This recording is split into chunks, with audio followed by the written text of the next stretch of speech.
जी नमस्कार, मेरा नाम सनी श्रीवास्तव। स्वागत है आपका टीचर्स अड्डा 24/7 के यूट्यूब चैनल पे।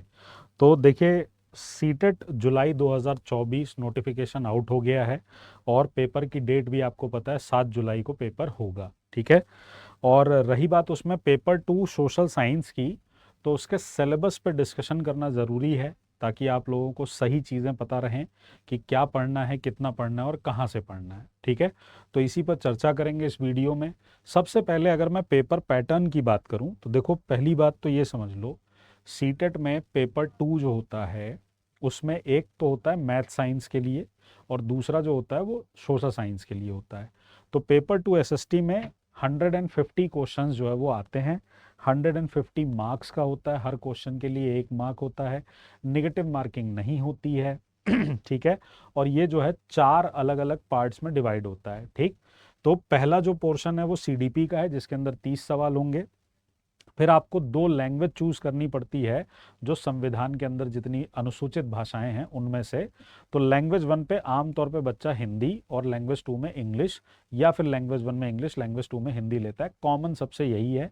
संस्कृत भी कई बार लोग दूसरे लैंग्वेज के तौर पे ले लेते हैं, उर्दू ले लेते हैं, उड़िया ले लेते हैं, तो और भी भाषाएं होती हैं उसमें। ठीक है। तो लैंग्वेज 1 और लैंग्वेज 2 दोनों के 30-30 सवाल आते हैं। इनमें लैंग्वेज में 15 नंबर के जो सवाल होते हैं, यानी 15 क्वेश्चन जो होते हैं वो होते हैं आपके जो प्रोज और पोएट्री होते हैं उससे रिलेटेड होते हैं लैंग्वेज 1 में। और लैंग्वेज 2 में दोनों ही क्या होते हैं, प्रोज होते हैं, यानी एक अपठित गद्यांश होता है, उससे आपको सवाल करने होते हैं। और 15-15 सवाल जो होते हैं वो आपके पेडागोजी के होते हैं। रही बात सोशल साइंस की, तो सोशल साइंस से 60 क्वेश्चंस होते हैं। और इन 60 क्वेश्चंस का डिवीजन अगर आप देखेंगे तो एक होता है जो आपका कंटेंट से होता है और दूसरा होता है जो पेडागोजी का पोर्शन होता है। कंटेंट की अगर बात की जाए तो हिस्ट्री, पॉलिटी, ज्योग्राफी तीनों से सवाल आते हैं और तीनों को मिलाकर 40 क्वेश्चन आते हैं। इसमें कोई डिवीजन नहीं है, हिस्ट्री से कितना भी सवाल आ सकता है, पॉलिटी से कितना आ सकता है, ज्योग्राफी से कितना आता है, पर तीनों को मिलाकर 40 क्वेश्चन आते हैं जो कंटेंट से रिलेटेड होते हैं। 20 सवाल आपसे पूछे जाते हैं, 20 क्वेश्चंस पूछे जाते हैं पेडागोजी से, जो कि एसएसटी की पेडागोजी होती है। एसएसटी का शिक्षण शास्त्र होता है, सामाजिक विज्ञान का। ठीक है। अब अगर मैं बात करूं सिलेबस की, तो देखो सिलेबस में कोई बहुत चेंज हुआ नहीं है। सिलेबस के लिए आपको करना क्या होगा, सीबीएसई मतलब सीटेट की वेबसाइट पे जाना है, ctet.nic.in पे, और उसमें जाकर आपको इंफॉर्मेशन बुलेटिन जो दूसरे नंबर पे दिया हुआ है, आप अगर इसको क्लिक करेंगे तो आपके सामने इस तरीके से इंफॉर्मेशन बुलेटिन क्या हो जाएगी, ओपन हो जाएगी।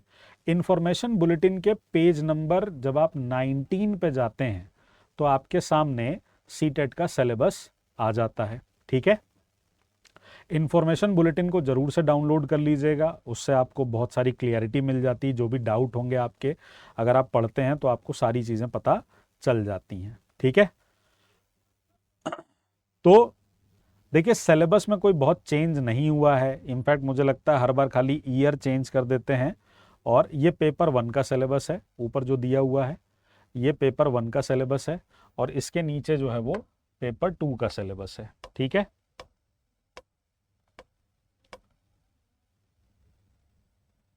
चलिए देखिएगा।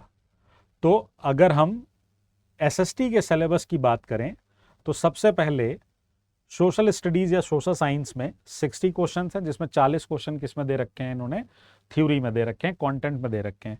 हिस्ट्री की बात करूं तो क्लास 6th 7th 8th की जो एनसीईआरटी है वही आपका क्या है, सिलेबस है। अब 6th 7th 8th की एनसीईआरटी में बहुत सारे चैप्टर्स को क्या किया गया है, अब रिमूव कर दिया गया है। पर क्या उन चैप्टर्स से भी क्वेश्चन पूछे जा रहे हैं, तो अवश्य पूछे जाते हैं। एक आध सवाल ही आता है पर पूछे जरूर जाते हैं। तो उन पर भी हमें थोड़ी बहुत नजर बना के रखनी पड़ती है। ठीक है। बहरहाल, अगर आप सबसे पहले टॉपिक की बात करें वो है व्हेन, वेयर एंड हाउ, तो आप 6th की एनसीईआरटी में भी देख पाएंगे, 7th में भी देख पाएंगे, 8th में भी देख पाएंगे। इन सभी को मिलाकर आपका व्हेन, वेयर एंड हाउ यानी कब, कहां और कैसे का पहला टॉपिक है, जिसके अंदर आपको सोर्सेज ऑफ हिस्ट्री के बारे में समझना होता है। दूसरे नंबर पे जो टॉपिक है वो अर्लीस्ट सोसाइटीज़ का है, जो आरंभिक समाज के नाम से जाना जाता है, जिसमें हम स्टोन एज के बारे में पढ़ते हैं, कैसे जो है वो शुरू के लोगों ने हंटिंग करना सीखा, कैसे वो फूड को गैदर करते थे, धीरे धीरे उनका लर्निंग प्रोसेस क्या हुआ, आगे कैसे बढ़े, उस पर चर्चा की जाती है। फर्स्ट फार्मर्स एंड हर्डर्स यानी आरंभिक कृषक और पशुपालक, खेती वेती की शुरुआत कब हुई, पशुपालन की शुरुआत कब हुई, इससे रिलेटेड चीज़ें इसके अंदर होती हैं। कॉन्सेप्चुअल चीज़ें पूछी जाती हैं, फैक्चुअल चीज़ें उतनी ज़्यादा नहीं पूछी जाती हैं, इसलिए समझने पर आपका जोर जो है वो ज़्यादा होना चाहिए। ठीक है, उसके बाद फर्स्ट सिटीज़ है, आरंभिक नगर है। अर्ली स्टेट, न्यू आइडियाज़ यानी नए विचार। फर्स्ट एम्पायर यानी प्रथम साम्राज्य। Context with distant lands, political development, culture and science. अब ये जो 3 टॉपिक आप देख रहे हैं ना, यहाँ वाला जो आप ये 3 टॉपिक देख रहे हैं, ये 3 टॉपिक को बेसिकली क्या किया गया है, अब रिमूव कर दिया गया है आपकी एनसीईआरटी से, है ना। और इसको न्यू किंग्स एंड किंगडम्स के जरिए हमें पढ़ना पड़ता है। अभी भी इसमें हम ऐसा नहीं कि पढ़ते नहीं है, पढ़ते तो हैं, पर इसको कायदे से अब हटा दिया गया है। पॉलिटिकल डेवलपमेंट में थोड़ी थोड़ी बातें रखी गई हैं।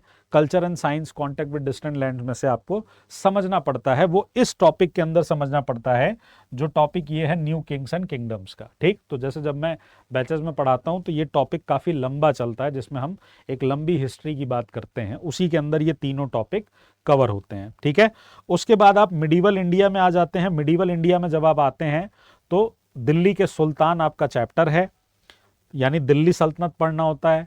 फिर ये आर्किटेक्चर का टॉपिक हटा दिया गया है।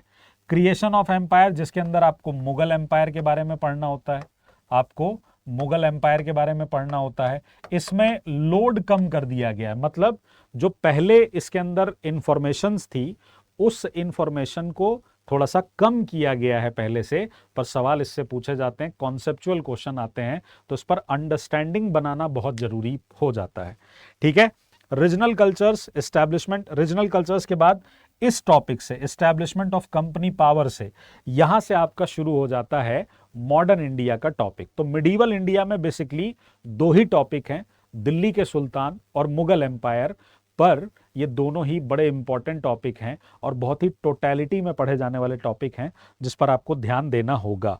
ठीक है, उसके बाद की अगर बात करें तो rural life and society, colonialism and tribal societies, revolt of 1857, women and reform, challenging the caste system, जिसके अंदर आपको सोशल एंड रिलीजियस रिफॉर्म पढ़ना होता है, सामाजिक और धार्मिक सुधार पढ़ना होता है।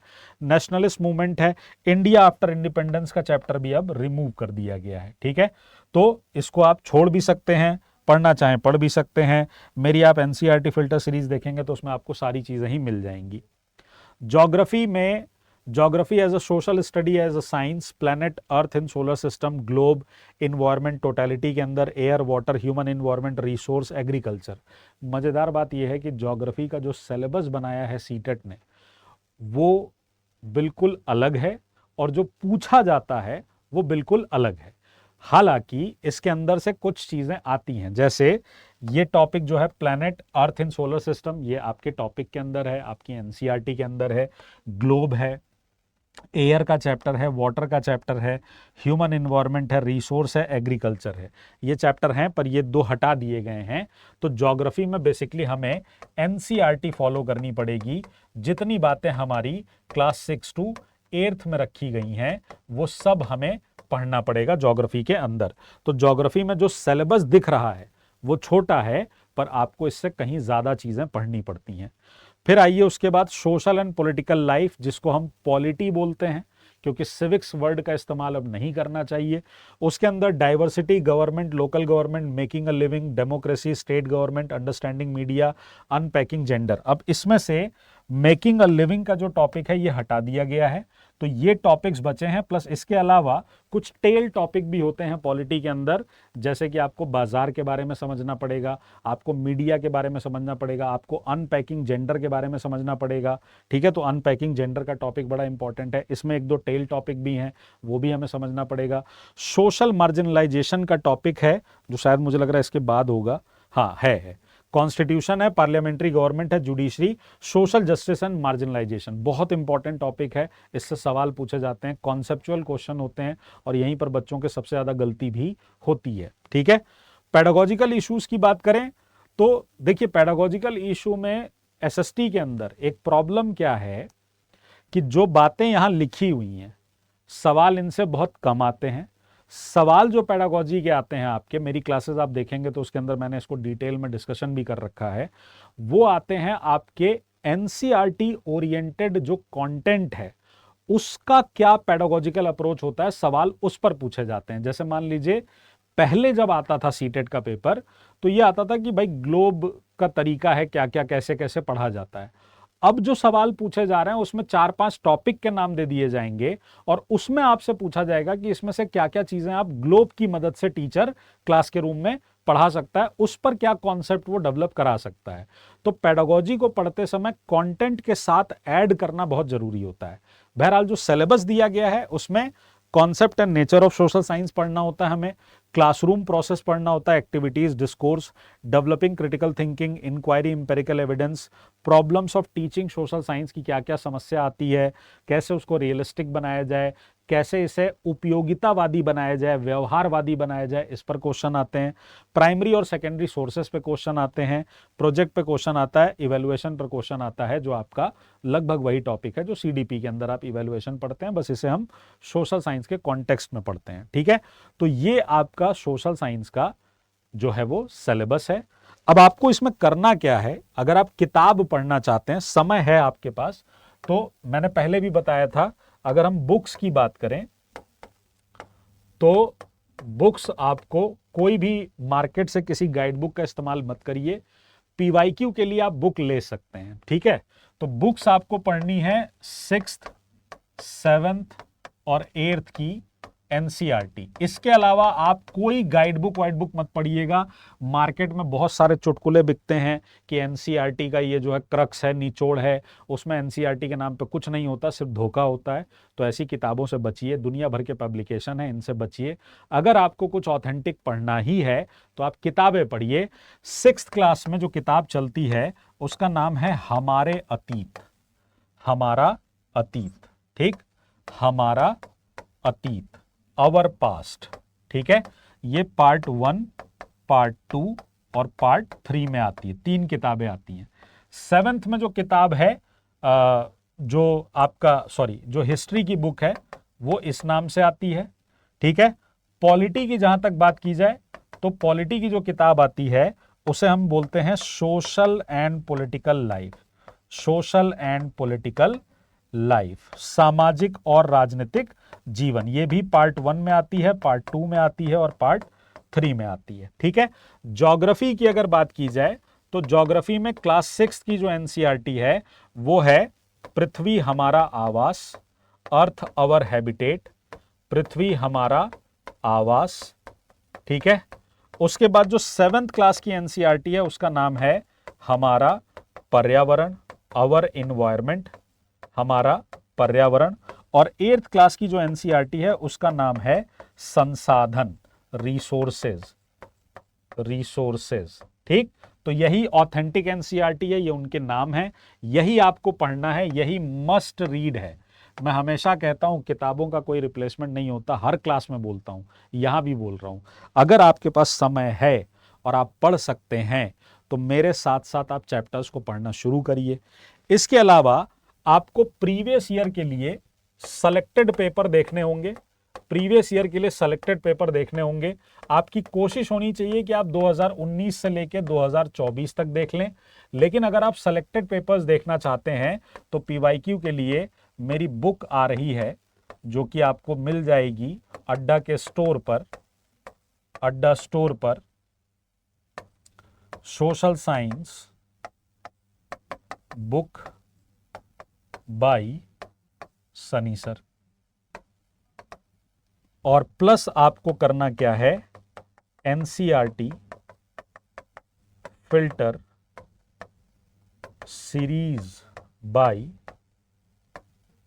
सनी सर। ये आपको वाईटी पर मिल जाएगी, यूट्यूब पर मिल जाएगी, टीचर्स अड्डा 24/7 के यूट्यूब चैनल, यानी इसी यूट्यूब चैनल पे आपको मिल जाएगी।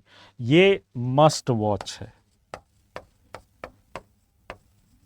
इसमें आपको बिल्कुल चैप्टर वाइज डिस्कशन मिलेंगे, इनके सारे सवालों का कंपाइलेशन आपको बहुत जल्दी ई बुक के माध्यम से मिल जाएगा। ये बुक्स के साथ भी मिल जाएगा और अलग से भी मिल जाएगा, बहुत नॉमिनल प्राइस पे। बुक आप कैसे कर सकते हैं वो मैं आपको बता देता हूँ। बुक के लिए आपको अड्डा 24/7 पे जाना है, ठीक है, इस लिंक पे क्लिक करना है और इसके बाद इस तरह का जब हमारा प्रीफेस दिखने लगेगा तो आप ऑल कोर्सेज में जाइएगा, गवर्नमेंट जॉब एग्जाम्स में टीचिंग पे जाइएगा। या तो आप टीचिंग का महापैक ले सकते हैं, आप सीटेट का महापैक ले सकते हैं, उसमें मेरा रिकॉर्डेड बैच भी अवेलेबल होगा। तो सीटेट के अंदर आप सीटेट के महापैक में जा सकते हैं, सोशल साइंस के स्पेशल बैच को आप ले सकते हैं, रिकॉर्डेड बैच है हमारा। और अगर आप बुक्स में आएंगे तो बुक्स में आपको 20+ सॉल्व पेपर 2014 से 23 तक के सेलेक्टेड पेपर मिल जाएंगे, जिसका जो प्राइस है वो आपके सामने लिखा हुआ है। अगर आप किसी भी चीज़ को परचेस करें, चाहे आप बैचेस से जुड़ें, तो मेरा आप कूपन कोड लगाइएगा Y793, तो आपको मैक्सिमम डिस्काउंट मिल जाएगा, ठीक है। क्लासेस जो सीटेट के रिगार्डिंग क्लासेस हैं वो 20 मार्च से शुरू होने वाली हैं यूट्यूब पे, और पेड में भी जल्दी शुरू करूंगा, तो बने रहिएगा चैनल के साथ। सिलेबस आपको अच्छे से समझ में आ गया। किताबों को पढ़िए, अगर समय है तो अवश्य पढ़िए, ज़रूर से पढ़िए, क्योंकि उससे आपको बहुत फ़ायदा होगा। ठीक, चलिए ध्यान रखिएगा अपना। जय हिंद, जय भारत, नमस्कार।